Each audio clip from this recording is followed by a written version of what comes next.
Welcome to First Wing, a Fourth Wing podcast. I'm Brianna, and this is the start of my Iron Flame journey. And I'm Kendra, an experienced dragon rider, here to help this second year. Just a quick note, this book contains explicit content, including swearing, sex, violence, and death. These chapters have dragon death and some violence and off-page death. You see dead bodies. Yeah. Okay. Yeah, definitely violence. Yeah. For sure. Okay, today we are discussing chapters 58 and 59. Last episode ended when Lilith gave Violet and Mira the book that they were missing, the other journal, Lyra's journal. Mm-hmm. And we find out, because they go and check, we find out that those wyvern, or were actually, didn't actually fully kill the wyvern. Yeah, just, cut the connection off to their runes, basically. Yeah, that's what it sounds like. Yeah. Okay, good. Beginning of chapter 58, the blurb on the top says, "The combined hatching grounds at Basgaeth is our generation's greatest asset and our greatest liability." And this is the Journal of Work. Yes. So, as opposed to, I guess, them being split between the two. You mean the combined part? Yeah. Well, because all the dragons used to be in other places. Yeah. So that is also combined. But, well, it's the greatest liability because it's all in one spot. Yes. They can all get got at the same time. Get got. Yep. Yeah. I also thought about the fact that this could be the one hatching grounds of the dragon. But that seems silly because that means... You mean the one from the... The one from the translation of how to do it. Yes. What was it? The 6 and the 1? Is that what it was? Yeah. Yeah. But that just would make it not really helpful because there's no way you can have 2 of the one particularly. Yeah. So, yeah, just made me think about that. All right, cool. All right, so we start this out with Violet is on her way to meet Xaden. She's kind of muttering to herself because she was trying to talk to Brennan, pleading basically to reconsider the Assembly's position on the Samara problem. Yeah, for the last week she's been trying to get him to reconsider it. Yeah, so this is a week later then. Yeah, and it has not been helping. I'm just like, please revolt inside the revolution. This is the only option at this point. One thing Violet's really good at. Yeah, just start another revolution. Just keep on moving cities.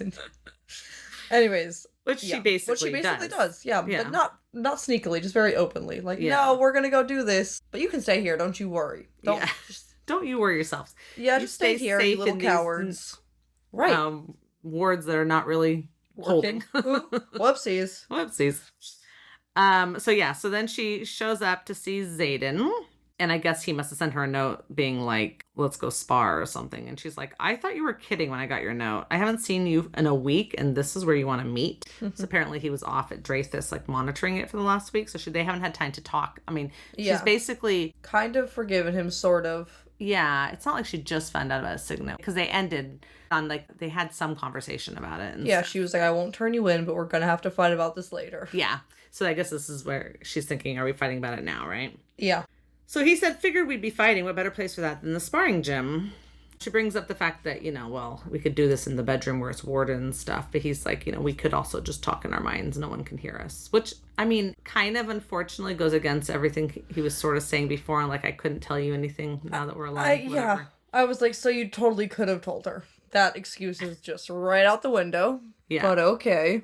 Yeah. Although he does say, okay, well, let me go back a little bit. So first she's saying things like, well, are we fighting about the assembly voting to leave Navarre to fend for herself or the secret you kept from me? So she's like, which one are we fighting for? Yeah. And he says, well, the majority voted once we returned. And though the details of that vote are classified, I'll break regulation, tell you that I lost. Yeah. And I was like, thank God. Because if Xaden was sitting here being like, no, we should let them all die, I'd be like, no. Yeah. No. Yeah. Does he really... I think he really thinks that, but I also think he knows that's what Violet wants to. Yes, but we do know he has this viewpoint of if I have to choose my people over your people, I will choose my people. Because he talked to the Promish guys about that. Before, yeah. Which does make sense, but that's not really what's happening here. Because it's if they join the battle... it seems like they should be able to win. So, okay, fine. Someone might die or whatever, but, that's every battle you have. That's not the same as, sacrificing all of your people. Right. For Navarre, for example. He's not giving up Arisha. He's just sending people into battle to fight for the good of the people, which is their whole thing. I cannot with Brennan. Or with the rest of the assembly members. Yeah, but I don't have high expectations for the rest of them. But Brennan, come on. Yeah, they're... Yeah. I mean, on their decision, there's a little bit of like, well, you didn't do this for me, so I won't do this for you. Kind of childish, slightly immature Yeah. thing. Now, I mean, because if you think about this, if this is a full scale war with Venom and Wyvern and everything, there's no withholding this from the public Yes. anymore, too. So it's going to open things up for them. It seems like, might be a good thing. And Until they're except that the upset. Venom can get more powerful. Like if they broke, let's just say they do what Navarre thinks they're gonna do, which is breaking through the first barrier of their wards, not the Yeah. inner one, and they suck all the land there dry. They get all this power that's been held there. Like they talk about how much power is inside the wards, right? Mhm. That means that they must be getting so much more powerful. Why would you want the enemy to gain that much power? No, it to doesn't. then turn around and fight you with it. I mean, in the end, they're basically opening the door to them being surrounded by Venom. Yes. Yeah, there's a also lot of that. I'm like, thoughts what? about it that don't make a whole lot of sense. Again, I understand the fact that they're like, oh my gosh, I can't believe you're asking me for help after everything. But And the way he asks for help is like, well, and Melgren's you an are asshole. such an asshole. Yeah. Yeah. So all that is understood, but Violet is in the right here. Yeah, because it's not about like if all it was gonna do was damage Melgren or And his military or units his or yeah, then it would be like, yeah, fine, like fuck them, they do all suck. Yeah. But no, But that's they don't, not. and that's the thing is they don't all suck. Just the leadership sucks. I mean, That's what I all those mean. poor people that are going to be fighting for Melgren that don't Yeah. know what's happening until they're in front of them. Sure, but a lot of them were given the option to come, right? Oh, that's they true. go from outpost to outpost, and they tell all the cadets in the That's true. Vizcaya. Yeah, I don't know how much. I'm not saying they're all But yeah. like terrible people, but Yeah. they're fighting on their side, and if they're gonna die for their side, fine. But that's not the point. The point is like there's too many innocents. Yeah. That they need someone who actually cares about them, and clearly Navarre does not. Yeah. And clearly some of these assembly members do not. No. Anyways. No, they don't. So yeah. So anyways, that's the two arguments. She's wondering which one we're having. And then he was like basically saying, I agree with you ongoing. Yeah. Because I voted for that. So this is where he says then, she's like, we're going to talk here where anybody can walk in and hear us. And he says, unless there's a full intrinsic around, no one can hear us like this. So we just discussed that. But also he says, unless there's a full intrinsic around. So how does he know there's not a full intrinsic around? I'm just saying. Because he's been walking around with his thing all this time. Yeah, but it's such a specific set of circumstances. It is. And we find out how. happens. Yeah. Yeah. So he kind of takes her, manages to catch her, what's it called? Unguarded? Off guard. Off guard, thank you. And knocks her over. Very gently, though. He's definitely not trying to fight her. And she's like, I'm not sparring with you. And he's like, why? You have a better teacher? She's like, no, because I really want to kick your ass. And then he says, oh, you think you can hurt me? I know. I was like, well, now I hope she can. Like, if you're gonna be like this. Right. He's a little bit, what's it called? He's quite an arrogant guy. Yeah. She says, I don't need to dignify that comment with a response. And then she grabs a knife and has it against his neck, and he just leans into it, and she sort of withdraws it a little bit. And she's like, guess we both just proved our point. Cause she's like, maybe I can hurt you. And he's also like, you are not going to hurt me. Probably not with a knife. Yeah. I could see her kneeing him or kicking him, but I don't think she's gonna cut him. Yeah. There's this great little speech he gives here that's very romantic. Mm-hmm. He says, you're capable of hurting me in ways I'm not sure you've even begun to fathom, Violet. I might be skilled enough to land a death blow, but you alone have the power to fucking destroy me. That's just great. I believe I've seen this in memes and stuff, those lines. Yeah. She's thinking to herself that she's had a week now to process this, and she wishing he's around so she could yell at him, right? Yeah. But that she's also in this week, she's been able to kind of see some of the logical reasons why he wouldn't have told her, the foremost of them being that he values his life. Yes. Yeah, and I'm like, just with this, I'm whatever. I am on Violet's side here. When she explains this, I wanted to be able to yell at him and talk to him, but I do understand it. Yeah. And I think that that's a perfectly valid way to feel. As long as she's also understanding it. They do a very great job. This fight, quote unquote, Yeah. is done very well. They can see each other's points and come to an agreement that they're both happy with. I really like it. Yeah. Yes. I like this little thing where he's like, we don't fight in our bedroom. And she's like, since when? He's like, since now. I just made up the rules. He's like, we can make up what rules as we go. Go ahead. Make up a rule, he tells her. So I know. funny. I love that so much. Also, Yeah. I love not fighting in the bedroom. Oh, I think so. Yeah. Yeah. Why not? Why like pick anywhere else? But the bedroom should be, I don't know. First of all, it's a great place to sleep. It's also a great place to have sex. Yeah, you don't want to make this, like, you don't want to walk in the room and be like, oh, I remember having a giant yelling match with you in here the other day. That's not what you want to be thinking about. Yeah, like look at that vase that was broken on the ground. Unless it's being broken by sense orgasm, then it should not be being broken. Exactly. Yeah. So he asks her for a rule, and he's like, anything. And she says, we don't keep secrets. No more ask me. No more tests to see who's in, who's out of this relationship. It's full disclosure between us, or it's nothing. I know. I was so proud of her. I was like, yes. Yes, set that boundary and hold it. Right. And he says done. I know, which was also so great. Yeah. Now, he did tell her once upon a time in the end of the last book that he wasn't going to keep secrets from her. Yeah, but he also said it with, like... There was he said it in a way that was like... I don't keep secrets except for the ones I have to keep, and also you have to ask me questions. Yeah. So it wasn't really full disclosure. Yeah, and he, of course, was keeping secrets. Yes. But, and honestly, he probably still is. I'm gonna be honest. This book, there's no way there's not any more secrets out of him for the rest of the next book, too. Yeah, we'll have to see. However, she does clarify this more, and it's really good. She's like, even though I know you were right, I wasn't asking the right questions because I was afraid of the answers. So that part he was right about. Yes. That she was afraid of the answers, yeah. And maybe I still am, given the fact that you're never completely open with me. Almost everyone in my life has kept secrets from me because I didn't ask the right questions, didn't look further than face value, and I understand that there will be times you can't tell me everything. Go, Violet, for growing up there.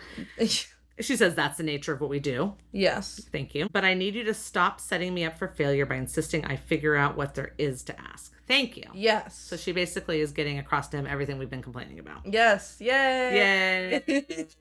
And she's kind of starting to like rub her hands on him now, you know. Yeah, they're not really fighting pressing each other at this point. Yeah. I mean, they weren't really fighting before, but they're really not now. And then I like what he says, because you get his vulnerability here. You know, he's like, I need to know you'll be here, that no matter what happens, you'll come back. Like, meaning like no matter what he tells her, no matter what, you know what I mean? Yeah. You'll come back so we can talk it out or fight it out. And she says done. Because this is like, I think for him, he's saying like, this is what I need you to promise for me to be actually fully open with you. Yeah. Yeah, which I think is good. And I can understand. I can understand that he feels, I mean, he's been hiding parts of himself for a long time. Yes. There's been no one close enough to know. And then. Except for Sigale. But they're like but that's practically entwined souls, you know? Yeah, that's not really another person. Yeah. He says, I need you to know that no matter what information I hold, you trust me, love me enough to realize I'd never let it hurt you. I'm not the easiest person to know, but I've learned my lesson. Believe me, even if it's classified, I won't withhold any information that affects your agency. Right, which is a little bit, you're still putting a little bit of a... He is putting a little bit. ...thing on it. However, she did herself say right before this, I understand there'll be times you can't tell me everything. That's the nature of what we do as writers. So... Yeah. So they're both agreeing that like there might be classified stuff, but he'll try to also make sure, even if there is, if it's going to affect her, that he'll tell her. Yeah. What are whose definition of affect who? I don't know. It leaves the door open for interpretation here. Yeah. Which could be interpreted different ways depending on if she's looking at it or he's looking at it, for sure. Yeah. I just know that full disclosure doesn't work in books. In books, period. In books. And also in this type of relationship with these type of people. So I'm just trying to figure out, I'm like, I'm trying to figure out how he'll get around this without it causing a massive fight, or if he's just going to be like, oh, whoops, I did forget about that super important thing. Or if it'll be like right before it gets revealed to her in a way that he didn't tell her, like right before, like let's say with his mind reading powers, it'd be like right before he uses them against her, he would be like, oh, by the way, I can read your intentions. Okay, here we go. Like it was like a 1 second warning. He's like, no, I told you. Right before I did it. Yeah. Or something like that. I mean, because you're right. It does. We ended the last book with her finding out something about him They never told. And then this one is kind of like that too. It's kind of Yes. funny. It makes you wonder, we have a pattern here or not? I know. I'm like, well, there can't be nothing else. Right. There's always something else. Yeah. He just wants to make sure that she knows that he still loves her, that she would trust him, and that she won't run away. Even if she wants to fight him, that she'll come back and talk, right? Yes. Which is perfect. All right, so her response here is, I love you. You could throw my entire world into upheaval and I would still love you. You could keep secrets, run a revolution, frustrate the shit out of me, probably ruin me, and I would still love you. I can't make it stop. I don't want to. You're my gravity. Nothing in my world works without you. Yeah, this was so cute. Like, I mean, like, my eyes prickle. It was so cute. Yeah. And gravity's a fun one because it's like she says, it's the one force we can never escape. I mean, they are flying on dragons. You know, gravity is what kills them mostly, right? Yeah. So, but she does say you have to let me in all the way or all the love in the world won't hold us together. And then she says, I'm a person who needs information to center myself. Right. Yeah. I like that line for a number of reasons. But it also fascinates me because I feel like Xaden should be saying that line. Like that makes them so similar, right? Yeah. Because he also needs information. But although he needs like different. Intentions. He needs to know who's with him and who's not. He needs like intel. Where she just needs like knowledge. Like it's a little different, but not that different. Part of her really needs the knowledge, yeah. Yeah. Okay, so here we go. He's like, okay, done. I want to know about my father, my grandfather, and Segale, the rebellion. And then she says, maybe something easier. In her head, she thinks, maybe something easier. She says, where's your mother? Like, I don't think that's not easier. So this is where we find out, because she's like, there's not even a painting, there's no like whatever, and nothing about, no reference, nothing. Like, where is she? And he says, she left when I was young. Their marriage contract said that an heir had to be survived to the age of 10, and then she was free to go, which is what she did. I haven't seen or heard from her since. Sad. Very interesting. Yeah. It is sad. And she is alive, which I just was like, she must be dead. We don't know where his mom is. She's probably dead. Right. I just can't wait for her to pop up as like a Venom or some shit. Like, I mean, what's the most dramatic way his mom could pop back up as a Venom, right? Wouldn't that be super dramatic? That would be. Or just maybe less, I don't know what else. Just hiding in the caves or something, I don't know. But yeah, kind of, it is sad for him though, because sure, maybe she didn't love his father or whatever, but you're going to raise a kid to the age of 10 and then just abandon them? That's insane. I mean, she wouldn't be allowed to take him with her, obviously, because of whatever contract they signed. Yes. Yeah. Marriage could contract. Contact him, though. Like, you don't have to be... It feels like there should be no reason to be completely... For sure. Unless she's a Venom. It's just a bad person. In that case. Yeah. So she says she's sorry to him, and he says, I'm not. What else do you want to know? Yeah, which is funny, because I was like, it's like almost like just ask again, but like it's different. I know it's different, and the vibe here is different, but it's just like what else do you want to know? It's like, ask me another question. Yeah, he does want to be asked. He does have something about that, whatever. I feel like he just has so much. He's like, I don't even know where to start. Maybe. But he did give her options. Like, do you want to know about my father, my grandfather, and Segale, the rebellion, right? So he was giving options. Like, he is trying, but I just... Yeah, that's interesting. And she asks him something he didn't even say, which is great, you know? Yeah. He says here, when he's asking what else do you want to know, he's like, because I can't do this again. I can't go through months of uncertainty fighting to get you back. Not knowing if I fucked up the only thing that really matters in my life. And then he says, not that I won't, if that's what you need. And I assume not that I won't, if that's what you need, means not that I won't go through months fighting to get you back. Yeah. Yeah. He's like, I really do not want to do this, but like, I will if it's the only option. But I'd rather not. So let's please. Just, yeah. Yeah. So she asks in their heads, when did it manifest, the signet? And this is where we find out that like it was right after his shadows, right? And he had already seen Car kill another person who's reading minds. Thank goodness. Like, I bet that doesn't pop up that often. So it's kind of good for him to have seen exactly what happens before he started it. Yeah, maybe it is more common than we think. I mean, because what is it? It's about the writer, right? I mean, how many 20-year-olds wish that they could know what everyone is thinking? Right.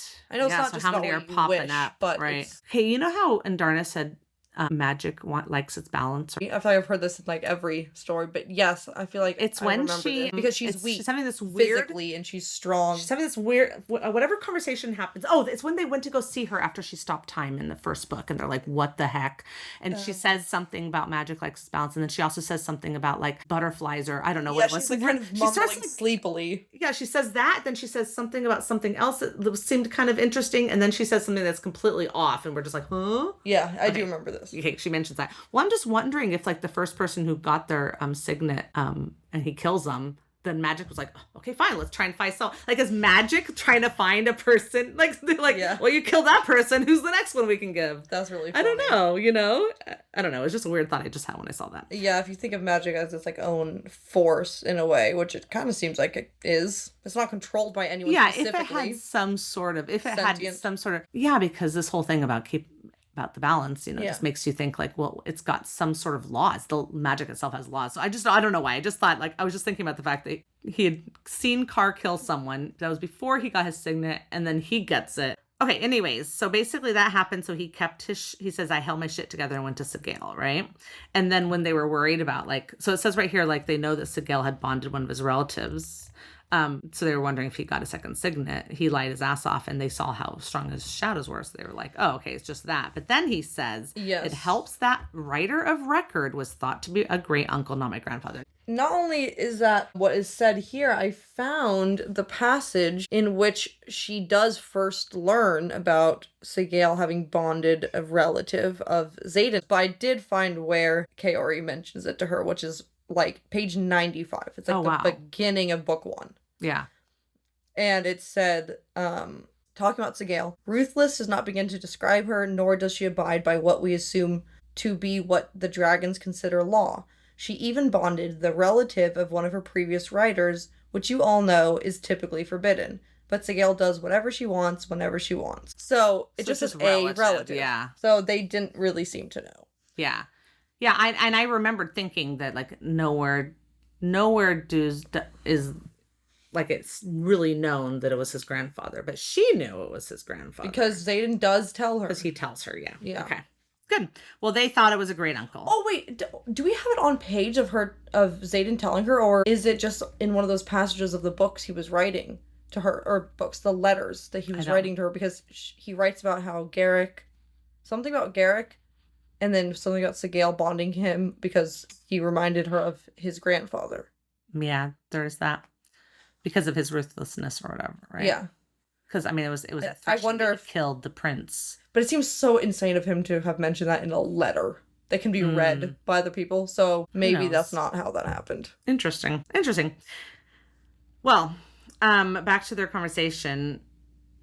She just verifies that like Sigale was really the only one who knew, and yes, she was. And she said that she made him promise not to tell anybody. He says she thinks anyone who knows will have me killed or use me as a weapon. And then Violet, of course, instantly feels guilty and is like, I used you as a weapon, when like the Melgren thing happened. Yes. And he's like, no, you asked me for the good of the mission, but you'd never use it for personal gain. Although he's missing the point there. I mean, not that there's really a point, but the point that was being tried to be made is use me for a weapon has nothing to do with personal gain either. It could totally be for the good for a mission. Yeah, but I think what Sigale was worried about was him being used as an evil weapon in this war. Yeah, for sure. Not Violet being like, hey, can you make sure we're not all about to die? Yeah.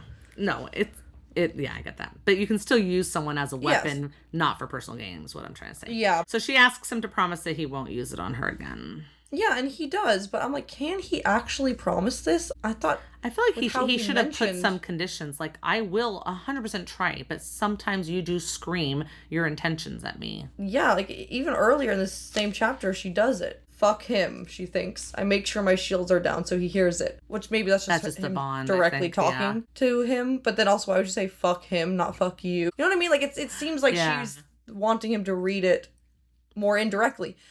So, I don't know. It's so funny because, I don't know, maybe because I don't have this exact, what's it called, insecurity. I'd be like, sure, use it on me all you want. I wouldn't care. My intentions? Yeah, I think she gets embarrassed a little bit easily. Yeah. I bet you I'm going to be in the minority on that. I bet you a lot of people would not like that. But at the same time, I would feel like in some ways it would just like help so much with communication problems in a relationship, Yeah. you know? Like you ask, you know, have you ever asked a question that you really didn't mean to come out harsh and it was harsh, you know? And if your husband could just be like, her intentions are just to make sure she can, you know, whatever, get some good food for dinner, you know? And he'd be like, oh, okay, you know? True, but we've read the Michael Vey series, and there's this one very specific scene where the main character is dating a mind reader, and he thinks something for just like a second. He thinks, I forget what it was, something negative about her or about the relationship. Yeah. And he can't take that back now because she's like, no, you thought that. But it's like, I did, but I didn't mean, I was just mad. Like, you can be mad and think terrible things, but imagine, like, you can control yourself into not saying them. But imagine if you could not control yourself, like, No, that's actually a very good point. So that seems like a terrible thing for a relationship. I've taken everything back because the truth is, I mean, yeah, but see, he's an intention reader, not mind reader. But no, the truth is that we've all had thoughts in our head that we will never act on. Yeah, and and if we were judged by our thoughts, well, no one would anyone in this world. There's no way. Yeah. You know what I mean? Like, because sometimes you're just really upset and you just have this awful thought. And it will go away, you're like, you see a hot guy and you think it would be like to sleep with him. And you're like, I'm not going to do anything about it. It was just a thought. For a second. You know what I mean? Just like really, it was like, even the thought could be like, oh gosh, why am I thinking that? Whatever. Yeah. Does not mean you're going to go and cheat on your boyfriend, husband, whatever. But then if they're right next to you and they're like, and there you go, you're a cheater. It's like, no, wait. Yeah. So it does seem not great. Yeah. If she could give permission, like, okay, in this moment you can. Right. Not just like whenever you want. Like, it does seem fair. Okay, good. Well, he promises. We'll see. And then he says, now do you want your presents? And she's like, presents? And then he's like, you lost 2 of your daggers fighting Solus. I had 2 new ones made. You just have to disarm me and they're yours. Yeah, I guess they're still following the codex, but that just seems so funny right now that he can't give her like daggers. Like, you guys are sleeping together, like not just together, but like in the same room. Isn't like just the stuff? He would like to have any opportunity to see her, you know, be badass in some way. Yeah, yes, that's true. But I was like, oh, I wonder if these are new runes or the same runes that she lost. Does he know which one she's lost? Has he checked each one? Please ask about the runes, Violet. I'm begging you. What do these runes do? Every single one of them. Thank you. Please. You know what? For all we know, totally off page, she's learned the runes and she knows what her daggers do. Yeah, but for plot, it'll be a lot more fun when like their powers come up unexpectedly. Yeah. There's so much off-page stuff that happens sometimes, I feel like. Yeah. Or it could happen sometimes. Maybe not in this book, but I was thinking about Harry Potter the other day. Anyways, where like one of the podcasts we listened to was mentioning something about how this never happened. I'm like, well, you know what? There's also days and days that are not, you know. Yes. Anyways, so. Yeah. Sorry, that's maybe had nothing to do with this. Okay, we have a page break. And then now it's December 19th, which I don't know when this was. Maybe it's the next day. It can't be that far because solstice was coming right around the corner. Yeah. And here she's thinking we're another week away. Maybe. Here she's thinking, it might tell us, we'll see. Here she's thinking we're 2 days away from solstice, right? And the assembly is still not budging, but she's like, okay, it's only an 8-hour flight, so she's still like hoping something will change, right? Yeah. Rhiannon asks about Lyra's journal, and she's like, I told you guys once, you know, what's her name finishes, I'll let you know. Because Jasenya's handling it. Yeah. She has a new conduit that she's imbuing, right? And she's talking about the other 2nd and 3rd years are also imbuing conduits, or they're imbuing shiny pieces of alloy for daggers. Yes. So they're just basically getting a bunch of daggers ready for fighting with. Yeah. But hers has a special new edition that it has like a little, what's it called? Wrist thing. So that like if she has to let go of it quickly, it still dangles on her wrist and she broke the last one. Yeah. Very smart. Yeah, it's very good. And the flyers themselves are carving shimmering marrowsite arrowheads. So those will blow up when you shoot them because marrowsite's that explosive material. Yes. Okay, so it's been 2 weeks since the meeting with Melgrim, right? Yeah. And she says it's all pretty much the whole vibe of the whole place is just pure war now, war strategy. They're like nervous energy, like everybody's like, it's all charged like before a storm type of thing. Yeah. They're being instructed in runes, and of course Kat is still the best. Also, apparently she mastered a tracking rune that can track other people's runes. Yeah. So there's like so much. There's gonna be so much about runes. You know, like what do we not know, right? Right. The forge is nonstop, and all the writers have been pulled from the coastal outposts and pushed to the border regions. So instead of watching out for forces coming From the basically coast. across or like the cliff area, yeah. they're now just against the Navarre border because now they're scared of Navarre coming to get them because they refused. Or not. Yeah. Or Maybe. the Or Wyvern Vi- and Venom coming yeah, into coming that Navarre way and then too. yes, Yeah. actually that's also definitely part of it. Yeah. So Professor Devara and Brennan show up. There's not really any new attacks to report, but they have an updated map to show them like the flying patrols and stuff. Those are the Wyverns. Yeah. Patrols, not their patrols. And it looks like they're all settling directly across the border from Samara, which goes with the intel Yes. to that degree, because, well, I mean, it's so much more as we find out. Yes. Yeah, they've left everywhere in the south and the Tirish border as well. And it says that the north in the provinces of, Signizen and Breivik, they're still spattered with red. Right. So did you look at your wonderful map? Yes. Yeah. So that's just along the same area. But not the Tirish. So they're hovering around the border to Navarre. They're preparing for the battle that Melgren foresaw. Yep, that makes sense. They estimate about 500 Wyvern, and there's dark wielders among them, of course. I don't know why that was surprising to people. If they're going to attack, there's going to be a bunch of dark wielders. I don't know. They're just scared of them, I guess. Yeah, there's this little conversation. First Wing says, "Why are we not engaging?" And then Quinn says, "Because we're spiteful." Then Devara's like, "What was that, cadet? And do you wonder if Devara did that on purpose?" Because she later is one of them who goes with them, because I love Devara so much. I didn't think about that in the moment. I actually think she didn't quite, like, she just heard like a slightly sassy comment, and as a teacher, just instantly it was like, tell say the whole say class. that to the whole class. Yeah, I don't maybe. think I didn't know that she specifically knew what she said, but Maybe. I wouldn't be surprised. Yeah. So then Quinn sits up and is like, "I said because we're spiteful." Yeah, I love that. I was just like, go Quinn. Just say it. And then Ree's like nailed it. But then Brennan says we're not engaging because the assembly voted and decided that the casualty rate among riders and flyers would be far too great, could annihilate our forces and stuff. That's just a bullshit answer. Yes. Totally. I mean, anyways. Yes. And then Evelyn, who's apparently one of the first years, I think it's the first time we've ever heard of. Yeah.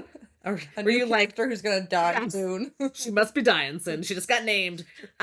She's like, some of us have family in Navarre. We're just supposed to sit back and wait, which is like, again, a point. Like, these are the civilians. Like, yes. It's not just her family. So many people have family in Navarre, right? Yes, they were almost all of them were there. Yeah. Anyways, so basically, people are arguing about, well, they should have left and whatever, and not everybody could leave and all this stuff. But it's like, that's not the point. So Brennan's like, okay, let's spin this another way. If you were Melgren, what would you be doing right now?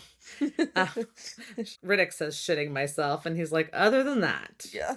So Rhiannon's like, well, I'd be bolstering the wards as long as they remain at full power. This is all bluster, right? So he has to choose between arming his forces or keeping the power supply concentrated in the armory. But someone's asking that question. But yes, that's a point, right? Violet's thinking kind of like out loud a little bit about what she would do or, what's happening. And they're like, what would happen if the wards fall at Samara? And it's like, okay, well, they'll have a direct line to the hatching grounds. Because if you look at your little map, it's, basically direct. That is the closest border point to Bezgaeth. Yeah.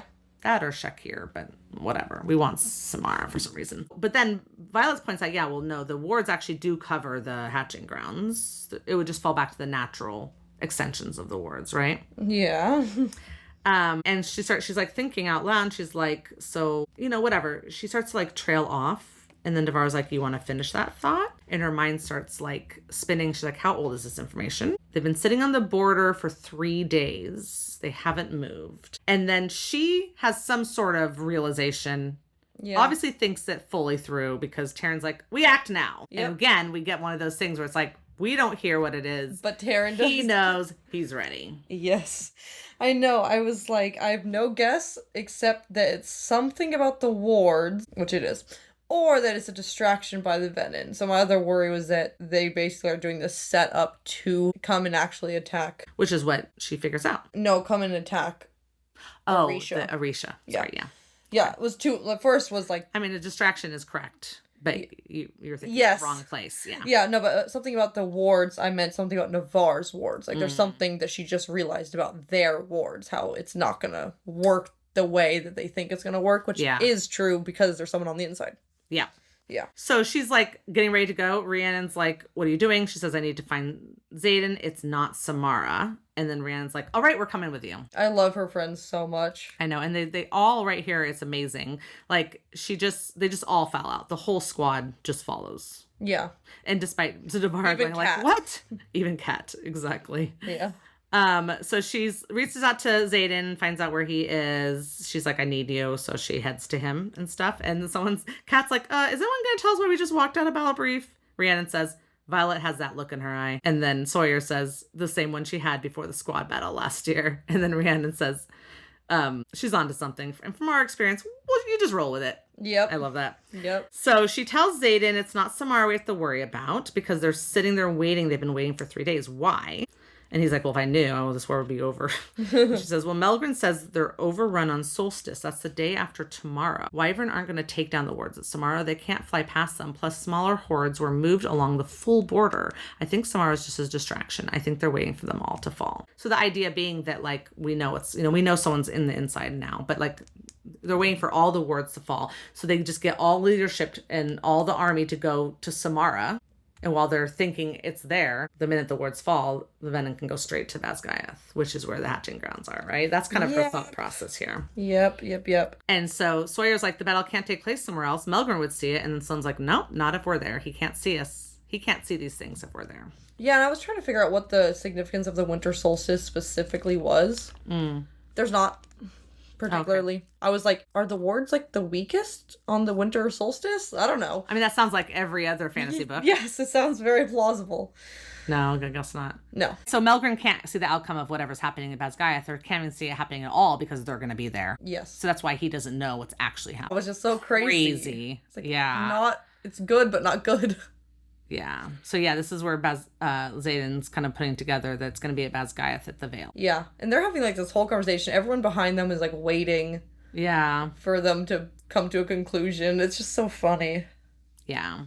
Yeah, and all of them, a few of them are getting into this conversation, like, should we go there? We're like, well, they wouldn't come to our aid, like, they haven't, whatever, should we let them die, whatever. Brienne's like, the hatching grounds are there, and then, it's like, kind of goes back and forth. Avalyn reminds us again, first person, this person we've just met, that her family is in Moraine.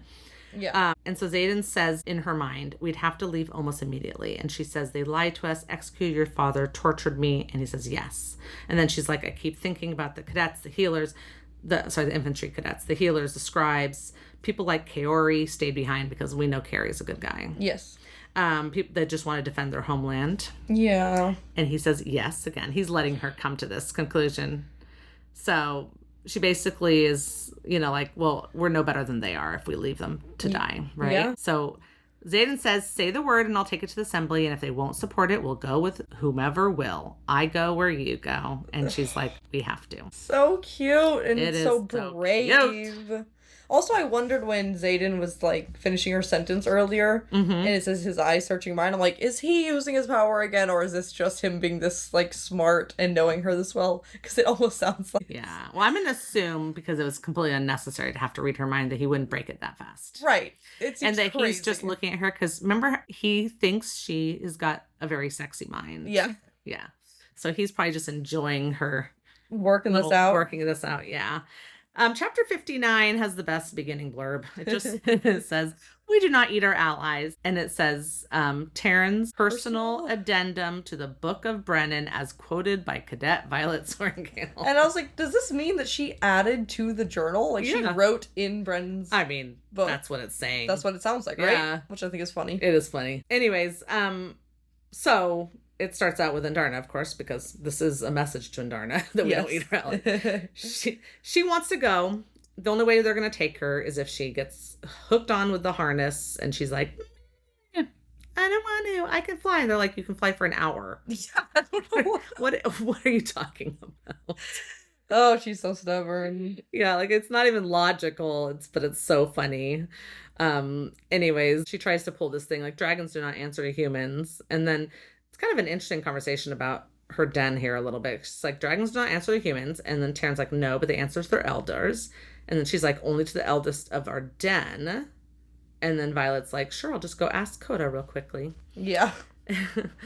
The there's a little kind of comment here about how like the flyers are upset about being left behind, but what are they going to do? I mean, I guess it would just become infantry basically with no powers if they went along, right? Yeah.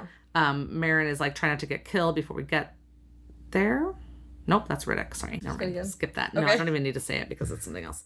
But then back to what Andarna was saying. She then says, "Perhaps I will be the eldest of my own den." Uh-huh. This whole thing, okay, this thing, this happening right now, yes, has been already kind of hinted at throughout this book of Andarna not really being a black dragon. Mm-hmm. And her saying, like, maybe I'll be the eldest of my own den, and then this, like, funny conversation about how, well, Taryn's not gonna die anytime soon. I'm like, no. This is foreshadowing her not actually being a black dragon. If she is a one-of-a-kind dragon, this, whatever she is, this color-changing, mood-changing, a mood ring dragon, if she's a mood ring dragon, mood ring. then she would be the eldest of her own den, because that's not a thing that currently seems to be a thing, as far as we're aware. So unless if it's something that's maybe a breed that died out in the past, or she's really one of a kind, whatever it is, I feel like that's definitely what this is foreshadowing, which I'm so excited for, because of course she's gonna be the coolest dragon. And she can't just be another black dragon. That's just boring. Boring. It's just too boring. And also I wondered, I was like, okay, again, like, I know that this is not how powers work, but if she's, like, a chameleon, would that give Violet, like, invisibility powers? No, because that's not how powers work, unless it is with Andarna, because Andarna's That's weird. not how powers work, because you mean, like, it's not The really dragon from doesn't. dragon, it's the combination of the two, Yeah, but how cool would that be? Because that's one we haven't seen. That would be a super sick power that we have not yet seen, which is what I'm waiting for Violet. It's not going to just be, I doubt it's just going to be another one that we know about, or just like, oh yeah, I can control the wind, or like, it's going to be She's something. just going to be an ice wielder. Yeah, that'd be crazy. Not as good as Riddick either. Not He'll be better. Jenny ice wielder. But I'm just like waiting, and that would be quite a thing, especially if Andarna could like shift her colors to blend in, then the two of them, not that she can like fly on Andarna really, but they could still do missions together. That, like if she was, they could sneak through the woods together. There you go. Andarna tiptoe through the woods together. Anyways, I don't know, but this made me so excited. I was like, this is something. There's something here, because she's like, oh yeah, because then right in this same paragraph she says, "The brightness of the sun stings my eyes, burning." No. Oh yeah, burning into my vision for a second and making her scales look like a shiny sky blue before I blink the spots away. Yeah. Come on. That was not the sun. That was something. Anyways, so exciting. Can't wait. I like it. So like you said, Taryn's like saying, you're going to wait for a while because I'm not dying anytime soon. But yeah. I like how when Andarna says, "I figured you were decades into your elder year. You certainly act like it." And then Violet's like, "You don't act a day over 100. Which was so funny. I love it. So funny. Okay, so here we are about the Flyers. They can't go. You know, they're upset because they want to stick together their squad, which is great. You can see how far they've come as a squad. They've become like a unit, you know? Definitely. I mean, that they even left the middle of battle brief for Violet, even though they haven't seen her like that before, you know? Yeah. But, I mean, Rhiannon, like, kind of ordered it, and she is their wing leader, squad leader, but... Yeah. But yeah, still. Did she order it? She said, fine, then we're all coming with you. Oh. I mean... Fine. Whatever. But yeah, so then Marin gives her a small crossbow with a leather capped quiver, right? And she says, "You're awful with the longbow. This will give you a secondary weapon if you run out of daggers." He just, tells her how to use it and stuff like that. And it's compact and doesn't take too much strength to operate. So Violet's actually happy about it. And she says, "It's perfect. Thank you." And then apparently they're marrowsight arrowheads. So they're set up to explode on impact. And she's like, "They're cushioned in the quiver, but do not drop this." Yes. And she's like, "Got it." I was kind of like wondering, like, so what happens if she gets thrown back and she falls on that quiver? It may be still okay. Who knows? Maybe. Don't die. Don't die, Violet. Xaden comes back out. The assembly won't budge. Mira's like stubborn assholes and, is thinking about her brother. Yeah. And then Riddick and Sawyer and Imogen and Quinn all show up. Yeah, so when they listed Sawyer, Imogen, and Quinn like that, I was just thinking, which one of these are gonna die? No. Sorry, I just got a feeling. Yeah. And I said Quinn, maybe. Wasn't two of them standing guard at one point, and then I think I just wondered when they go back into that room, they're gonna find them dead. But I don't think that actually happened. Two are standing guard out in the Yeah. Outside the chamber. Yeah. Yeah. And there's no death in this. There's no main character death. Yes. Anyways, but I was like, I just got this feeling like one of these three are not going to make it out of this. Okay. Because they're the people. Okay, Imogen would be really sucky, but I like Sawyer a lot, and it would be devastating because of his unfinished love story with Jacinia. But also, besides that, out of all the people she's really close to. Yeah, you're thinking that if you're gonna pick any of them of these, whatever, Quinn and Sawyer would be the more likely. And I would say Quinn is even more, because Quinn's there also, and we like her when we remember that she's there. But yeah, I see what you're saying. But I don't know, maybe they'll all just magically make it through this and everything will be fine. Yeah. Brennan does show up to complain that they're rushing into enemy territory with untrained cadets. And then Rand's like, well, we're not taking the first years. And then Arik comes out with Sloane and other first years and this is bullshit, basically. Yeah, we have just as much right to defend the hatching grounds. Well, now he probably does. But yes. Since he doesn't want anybody to know who he is, too bad, buddy. Yeah. And they're like, you guys haven't even whatever, your signets haven't come out and stuff like that. But it says that she steps toward, you made a note here that she steps towards her brother and Mira pivots to her side facing Brennan. Yeah, I was just saying, I always thought it would be Mira versus Violet. And it's not. But instead it's Mira and Violet versus Brennan. But it was it's not them versus each other, but this sibling dynamic of disagreeing fundamentally about what's right and wrong. Yeah. I felt like I thought would come, but I just thought Brennan was dead, so he was out of the equation. Yeah. Well, Mira and Violet do seem very much in all this to be completely on the same page. Yeah. Once Mira could stop seeing her as so breakable and weak. But when it comes to their own morals or what's right and what's wrong on things, it seems like they are on the same page. You know what I mean? Mira went with her the first time when Rhiannon wanted to see her family, right? Yep. Mira went with her when she went to go see that dude Corden or whatever, to get the luminary. Mira's just she's there for Violet, and I love it so much. Yeah, she does a good job being a big sister. Definitely. Yeah. Anyways, Violet has said to Brennan, "You'd rather stay here knowing there's every chance Mom will die," and he flinches and says she had no trouble sending any of the three of us to our deaths. And then, whatever. I mean, he has his right to his anger, so can't really argue with him on that. But Xaden's we don't have time for this. If you're not coming, Brennan, whatever. We got to leave now, right? Yeah. Xaden then tries to kind of order hey, Violet's going to come with me, whatever. And Rhiannon's stands up and says, with all due respect, unlike war games, 2nd Squad, Flame Section, 4th Wing will remain intact, although you're welcome to join us. Yeah, I know. I loved that from her. Yeah. I was heck yeah. Stop taking my Violet away from Mike's squad. And then Sawyer and Riddick move up to either side of Violet, and then she can tell Quinn and Imogen are right behind her. Yeah. Because Quinn and Imogen are now the only 3rd years, right? And then these guys are the 2nd years and the 1st years are staying back. But Xaden lifts his brow at her, and Violet looks at her sister and says, "Same goes for you. You're welcome to join, but I stay with my squad." Yeah, I love that. Yeah, I love the loyalty of friends. Friend loyalty is such a thing in books that I love seeing. Yeah, definitely. When it's this close. Okay, page break. They are flying. I think they are almost done flying. 18 hours later, right? Listen, Moraine is where that girl said her family was, right? So Moraine is the province. So Basgiath is in Moraine province. I don't know if I knew that before. Yeah, I don't think I ever thought about it. Yeah. So they had to travel into the Moraine province. Okay, good. Got it. I see it now. Looking at the map, everybody, looking at the map. Okay.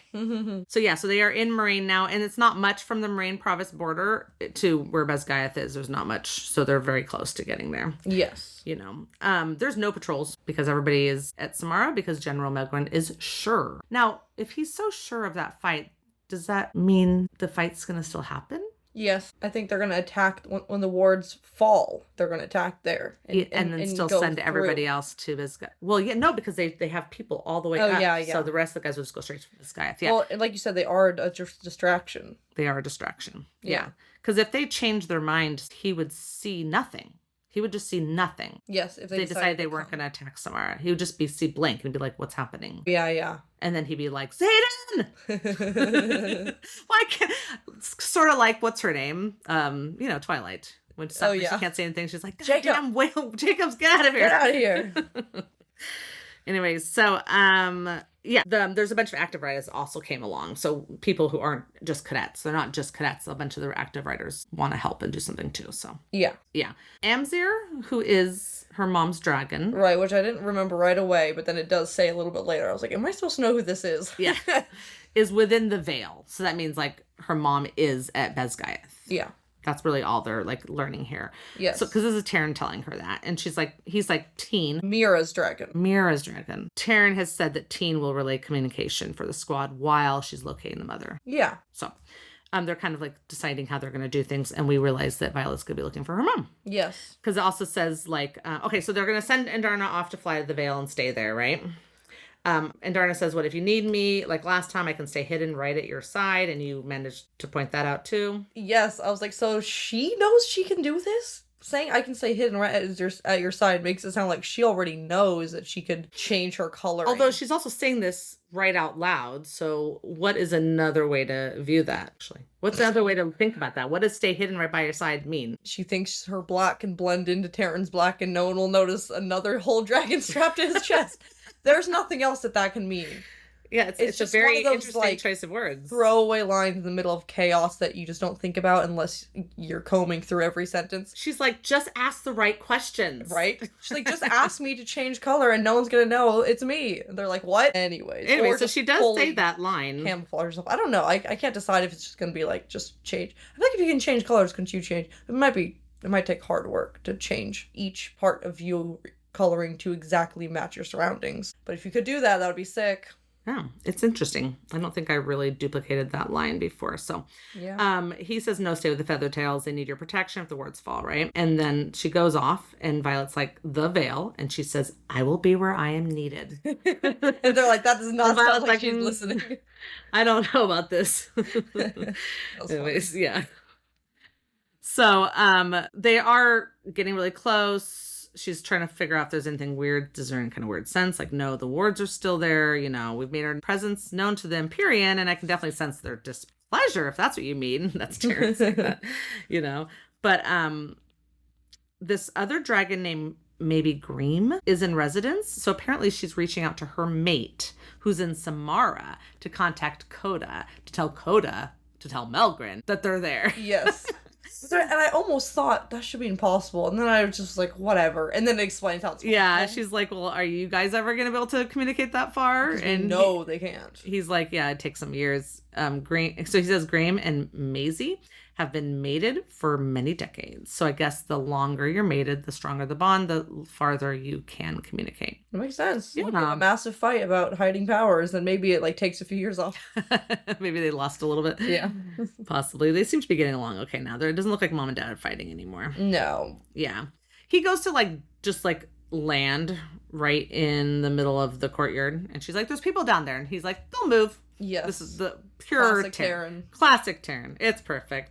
So yeah, she has to jump off really fast because he needs to get out of there because the next one needs to come on, right? You know, she's kind of noticing that the people there are all shocked, but there's like this one captain that looks like he might try to pull his sword on her. Yeah. So she kind of backs up, and then of course Sigale lands next, and Xaden jumps off, and he also backs up. You know, so it's this little I don't know, way to get everybody there. But at that point, she notices her mom coming down the stairs, and Nolan is behind her. Ugh. Yuck. Also, before Nolan goes away, I was thinking, you should just be like, Nolan, you suck. Also, explain Jack to me. I was hoping, it's please, can someone, anyone. I know we're all in danger here, but let's just have a quick conversation. But it seems like we're gonna have more than a conversation. Yeah, we are gonna have more than that. I did mention Jack here. I did not think, he'll be the unraveling of everything. Yeah. I kind of I have to respect her mom in some ways, even if we're annoyed at her and is confusingly horrible, but maybe not, whatever. But Xaden has rest shadows all the way up to the end of the stair where she's walking down, in a way that she can't get past. Yeah. And I love how it says her sigh is pure annoyance. And she's just such a badass. I'm sorry. She's such a badass, and I respect it. Yeah. Anyways, she says, really, Violet, you couldn't use the front door. But then she's looking around because Mira has now arrived, and she's looking around, and they're like, yeah, no, Brennan's not coming. Her mom kind of communicates with her dragon and then says, seems like we've been fully invaded. And Violet says, we're not here to fight you. We're here to fight for you. You might not believe me, but your wards are in danger. And she's like, our wards are perfectly fine. And as I'm sure you can feel. But then she sees Dane coming and she's like, oh, for fuck's sake. And not because Dane's coming, which you might have thought before you turned the page. Instead, she's saying, oh, for fuck's sake, Holland. And she yells to this person, open the damn gates before one of these dragons take off the roof. Yeah, I thought she was annoyed at Dane. Yeah. Just fair. Like, we all feel that way sometimes when Dane shows up. But nope. It's because she's like, God, like, let's just make this easy. Yeah, they're all here. Please just let them in. So they open the front doors and then, the dragons actually land outside and the riders can come in. Yeah. So Violet continues. She's like, you gotta trust me, Mom. The battle you're expecting isn't at Samara. It's here. Someone's gonna take on our wards. And she's like, yeah, it's not possible. She calls her cadet. It's italicized. Mm-hmm. Which is she saying, like, don't call me Mom. I am on duty? No, I think she's saying, I think I would know better. I know better. Yeah. Cadet. Yeah, probably. Yeah. She's like, they're heavily guarded every moment of every day. The biggest threat to the wards would be you. I don't know why, but whatever. Just because they were stealing all the stuff from there? Possibly, maybe. I don't know. Yeah. So Xaden's like, let us check. Your daughters would never strip Navarre of its protection. Oh, I think she's saying, like, you going there now because you're here, invading. Yeah, maybe. Yeah. I don't know. Lilith says, I know exactly who my daughters are. And the answer is no. You're lucky to be alive crossing enemy airspace. Consider retaining your life as a personal gift. And then Mira says, I think not. This courtyard should be full this hour with soldiers returning from mess. And yet I only count 5 soldiers, 1 captain, and 4 cadets. And no, I'm not counting the healers in the corner. You've sent every available body to Samara. Yeah. And she's like, the guards behind you have signets in mind work, Mother. In fact, I bet money that the most powerful riders on campus are you and who? Professor Carr? Our forces can render aid or conquer. It's your choice. Basically, she's saying, like, either show us the ward or the wardstone. Yeah, or we'll just do it ourselves. We're going to take all over. Of you down, and then we're going to go look. She's like, the idea of threatening us right now, Mom, is ridiculous. We have some of the most powerful riders right here. Yeah. Anyways, so Dane says, if you won't take them to the wards, I will. My father showed me where they were. Yep. And then Violet's like, who do you want to be? The general who saves Begziath or the one who loses to the very cadets who rejected your lies? And then her mom says, she says these things sometimes where they're just so, like, not the point. Yeah. She says, black really does suit you, Violet. And it is a compliment. Yeah, well, I think it's the point in the way of just like, dang. Yeah, you are a badass. You are kind of a badass. Yeah. And she's kind of probably thinking you would have been wasted in the scribe quadrant. She's like, okay, fine. She gives in. She says they can go, and they take off. Nolan tries to say Violet's name. Yuck. I mean, Xaden should have taken him down right there. He just killed him? He does say, stay the fuck away from Violet and I'll consider letting you live, if only to mend the riders if there's a battle. So he does feel this. He probably thought about it and then was like, oh, we kind of do need menders. Yeah, he is a mender. Yeah. So, Garrick's dragon, who's the one who can, like, sense the runes. The runes? Mm-hmm. Yeah. Is worried. This is coming from Taryn and Sigale. They're both communicating this. And he's sensing something. He's sensing the same energy that he detected at Resson. We still didn't figure out what this was by the end of this chapter, but I did wonder in this. But what was that thing doing? A thing that seemed to call the Venom were looking for it. Yeah, yes. And Well, so I said a rune that is calling the Venom there, perhaps even could allow them to come in, but that was like the words going down would allow them to come in. Well, I couldn't figure out. Oh, that's right. You don't know it. I mean, you do know. I couldn't figure out how the wards would be coming down. So I was like, that's why I was like, the winter solstice? No, it doesn't seem like that's relevant. Is it this rune that can somehow nullify the wards? Like, is it called so powerful it defies the other magic? But no. I mean, you pretty much know from what's happening, the wards are coming down. I mean, we know it comes down at the end of this chapter, and that obviously the Venom are going to come. Yes. So I wonder if they don't have GPS. And this is just, they don't have a map. They have no clue where Basgiath is. And this is like them a beacon. Hello. Yeah. Come this way. I mean, I guess how much would you know an enemy's land you've never been in? Like, would they know which direction to fly otherwise? I'm just guessing not. Unless they could just sense the magic of the veil, but... What if Venom can't really see? I know, it talks about the dragon's white, like, Jack's dragon, and how its eyes are like this white-ish color, and I wondered, too, about that. They're like, what's it called? What's bats use? Echolocation. They use rune location. No, that wouldn't really make sense with their fighting and everything. So anyways, no, but yeah, definitely something to do with that, right? So we know we can just figure that. They're going down into this hallway deep into like underneath, I guess, and she's smelling the scent of earth, and then she's suddenly like kind of going back, and this PTSD is like hitting her, where she's thinking about her torture again. Like she smells the smells, she hears the sounds of her torture room, Yeah. And Xaden senses this and says, "We'll set that room on fire before we leave." Yeah. Which I don't know. How do you set a room underground on fire? It's literally stone, but that's fine. Yeah. But they do kind of go down into something. There's like this whatever, like little open space, and then there's like a secret door, and they go through the secret door. She orders her soldiers to stand guard to the door, and this is where you said like Rhiannon orders Sawyer and Imogen to guard those soldiers. So they're the soldier, two of her mom's soldiers are outside, and then Rhiannon has Sawyer and Imogen there. Yeah, so they're guarding the each other. Guards. Yeah. Guard the guards. Yeah. They go through this kind of like really skinny little passage and stuff like that, and she's like coming, she can feel the ward stone, and then her mom's about to say, "See, it's guarded." But instead what she sees is two bodies in black uniforms lying on the ground, pools of their blood slowly expanding towards each other, and they are dead. Yeah, and I guess I did technically call it a page early, because what I wrote was, well, at least it was easy to prove their point. Was it Jack, lol, who killed them? I'm just thinking, like, who here is a piece of shit? It's Jack. It was Jack. But I didn't really believe it. I was just like, I've just been like, everything's Jack until the answer was Jack. So this was just another one, like, maybe it was Jack. And it was. But it was. It. One pager. Even jokingly. You're like Ron. Yeah. If you just say it enough, eventually one time it'll be true. It's going to be true. Oh. So yeah, they are still trying to get through this small little corridor, right? To see what the hell. Her mom like pulls her sword and runs down the tunnel. Yeah, I thought that they were running back No. the way that they came. So I was like, oh my gosh, I hope that Sawyer and Imogen aren't dead, because they were out there.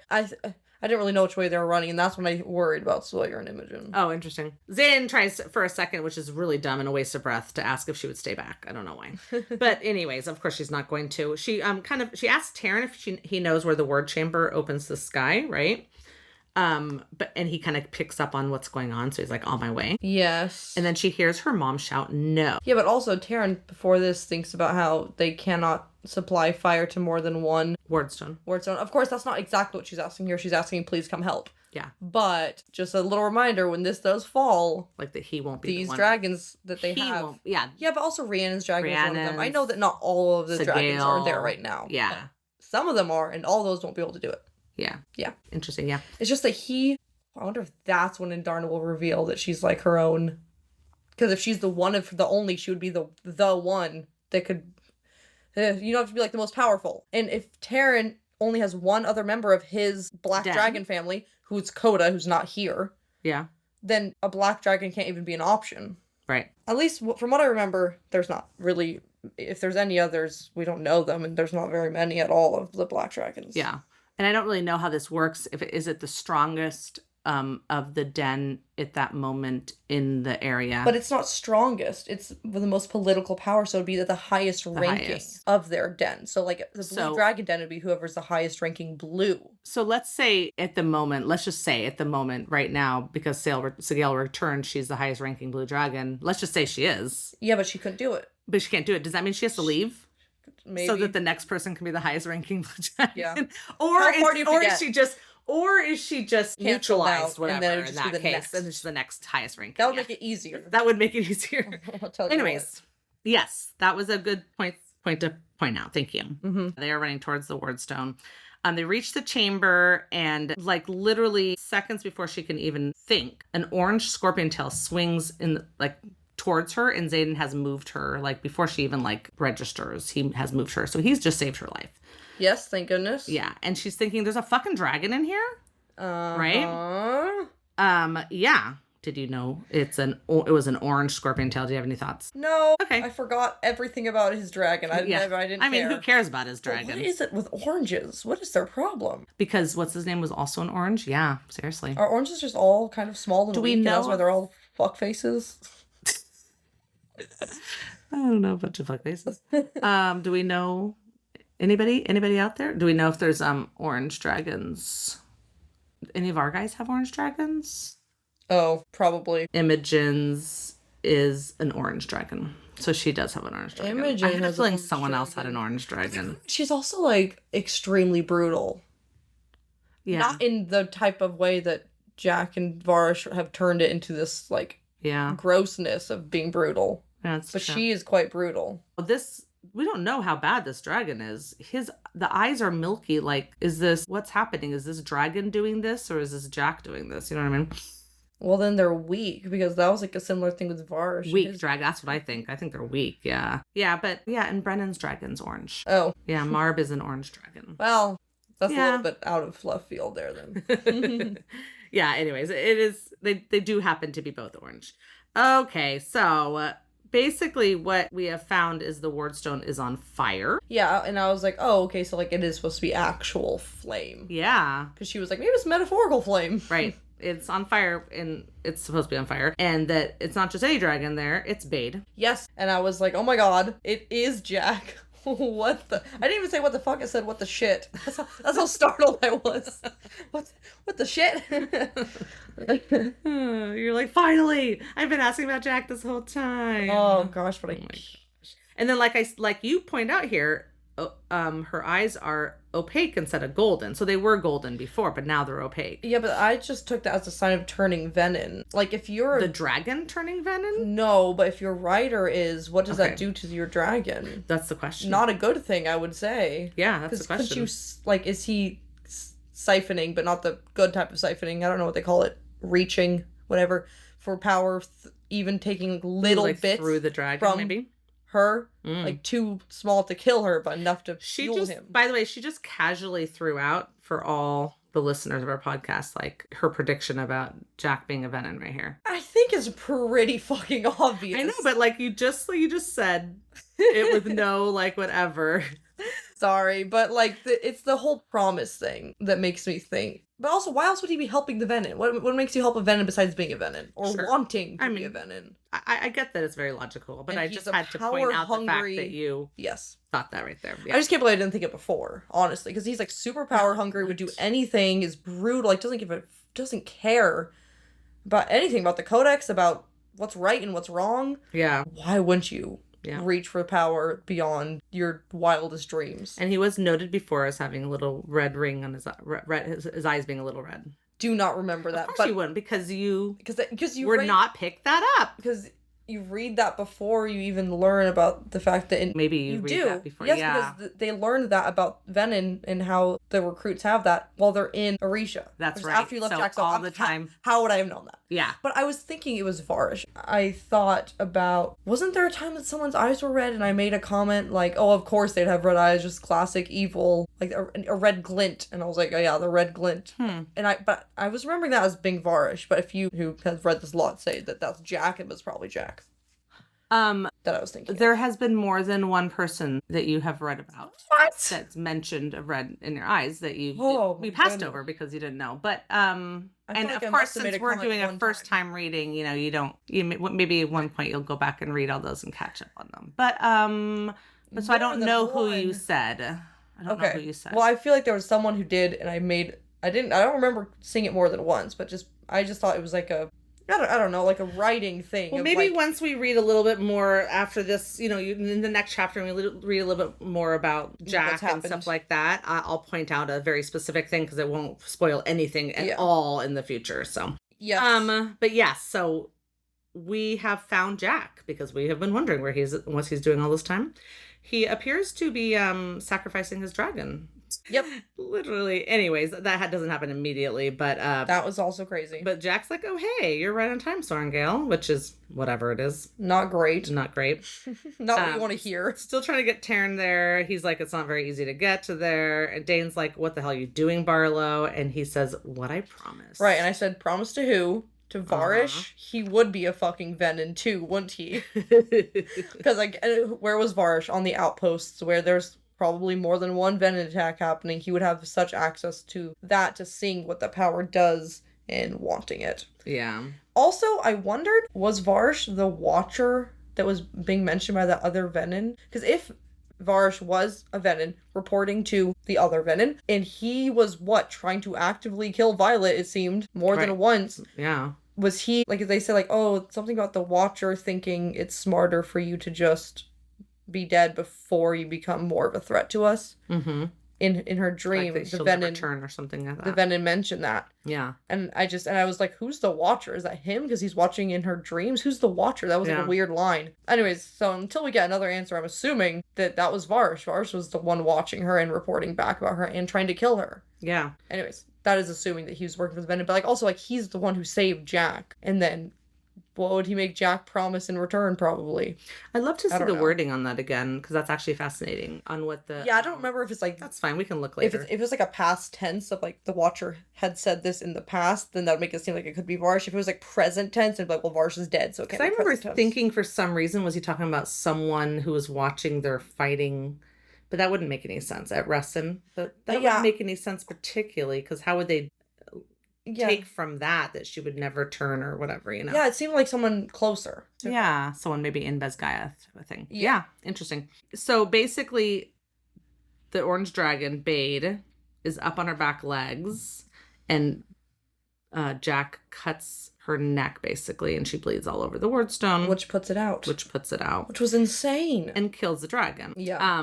I can't, like, it doesn't seem like something Bade would agree to normally. Right. Which is why when I put together the weird opaque eyes and, like, sacrificing himself, I'm just like, I don't know. Is the dragon all there, you know? Yeah. And then, because they wouldn't do you'd think that dragons wouldn't do anything to risk the veil, you know? That's the idea we would think that. You would 100% think that. So it is a weird thing. Yeah. I just go back to the eyes thing. Like, when I think about, like, mind control, like if you're, like, controlling someone's mind and stuff. Yeah, do we know what... I keep on wondering, do we know what Jack's power is? No, and even though he throws a shield out to deflect Xaden's shadows, that could just be basic magic, right? I guess, but you have a fucking strong I know, but he was also the one that when he fought her, he was, like, forcing weird power energy in her body. Do you remember that? Yes, that was so weird. So, like, is that... All those things, like, I haven't figured out what his signet is. Yeah. But yeah, the word summit literally, not only does it extinguish, it literally tips over. Which is not good. None of this is good at all. This is all very bad. And this whole chapter ends with the humming stops. The wards have fallen. Yeah. Dun, dun, dun. Anyways, and then I just wrote that the last thing, I was like, holy shit, and they can't restart them. At least not with the people that they have. Mm-hmm. They'd have to get some other help. Anyways. Yeah. So what happens if they can't restart the wards right now? All of the Venom and Wyvern are going to come and they're going to have a giant battle. Yay for end of book battle. For end of book. Yeah, basically. I kept on wondering when it was going to happen. Yeah, we are definitely getting really close, everybody. So close. So close. You know, I will say, as a great example, you kept mentioning, I can't believe how much happens at the end of this book. Mm-hmm. I was just reading the first Crescent City book, and as I finished it, it was like the last... like 70 pages or something. It was like, and it was just like back to back to back, the most insane plot twists, plot reveals. Totally. Like, every time you think that would be the biggest one, it's like you turn the page, like one page afterwards, and you'd be like, wait, what? So, yeah, a lot can really happen at the end of the book here. Yeah. Anyways, fun stuff. If you want to throw any wild guesses about this end of the book, do you have anything? I had mine. I mean, you've already said them all. Oh, that's I don't know if it's going to happen here, but could. I mean, Jack's Venom, is that a wild theory? Not really. Seems pretty obvious. I don't know what else would be going on here. Nolan, what the fuck was he doing? Right, because if you're correct that Jack's a Venom, then you have to try to figure out what the fuck Nolan was doing with him, with whatever. I just assumed that Varsh was using his power to manipulate Nolan. But I mean well, let's get to more about Jack later, and we'll discuss Nolan too. Yeah. Okay. I'm just saying, like, Nolan helped bring him back to life, and I assume some type of Venom powers must have been involved in all of that, because it seems impossible otherwise. Okay. Again, let's get into the next. I think there's things coming up in this next couple of chapters, and then you and I can. Yeah, we need Jack to info dump before we kill him. Yeah, we need a little bit of the what's it called, the villain monologue, which of course he's gonna do to Violet because he hates Violet. Yeah, we need to hear all about it, Jack. Yes, tell us. Yeah. Okay, good. Well, fun. We'll find out. Yes. Thanks for listening. We have an Instagram and a Threads at First Wing Pod, which we post about. Yeah, there's been a lot more action happening. Yeah, I Yep. wouldn't know, but Thanks to our one of our really nice listeners who sends me lots of memes, and then that also gives me ideas, and then yeah, gives me more things to do. yes, I love that. We also have a Discord where, you can send these memes. Yep. We have, it's always at the description of all of our episodes. I also went back to like the first episodes we ever talked about our Discord and fixed the link to all of them. Oh, good. Because I'd only hadn't done that to all the beginning ones. So you can always find it in the description of our episodes. And we have the spoiler channel and the spoiler free channel. So you can, discuss my theories before the answers are revealed in the spoiler channel. Yep. And if you also enjoy just discussing theories from Onyx Storm, you can go into the spoiler channel too. And we sometimes go into stuff about that too as well. Yes. So, and book 4 theories and things like that. Yeah. Yeah. If you could do us a big favor and send us a review, if you have not yet done a review, we would really, really, really appreciate it. Apple Podcasts is a great place to rate and review, but if you are on Spotify, you can rate it and give us a comment. Yeah, and we always read your reviews on our podcast, and we love doing it. Yeah, we have another review to read today. It's another one, like we mentioned from the last episode, that was not from the US, and so we missed reading it. Yes, this one was from Germany. So Yeah. shout out to the listeners in Germany. I know, so exciting. This one is from the username. I'm not entirely sure how to pronounce it, but it might be Labasi62. And it says, I have tried a few Fourth Wing podcasts, but this one is the most enjoyable. The theories don't go overboard, and also the premise of having one host not knowing anything up to certain chapters is very enjoyable. Yay! Yeah, that's what we were hoping for. Yeah, it's a different take on it, because obviously there are people out there that are doing wild theories because they've read everything and they have lots of thoughts. Yeah, because that's all you can do when you're waiting for the next book to come out, is just Theorize. until your brain explodes. I hope that when we finish Onyx Storm, we can do a whole episode covering like the wildest Fourth Wing theories and that are out there and what we think about them. Yeah, and we can give our opinions on them, because that'll be fun. That would be. Yeah. Okay, so next episode we will cover chapters 60 and 61. And I'm not sure. I can't remember if these are long, so I'm not sure if a third one will get thrown in there or not. But probably just 60 and 61. Yes. Okay, join us next time, writers. Bye. Bye.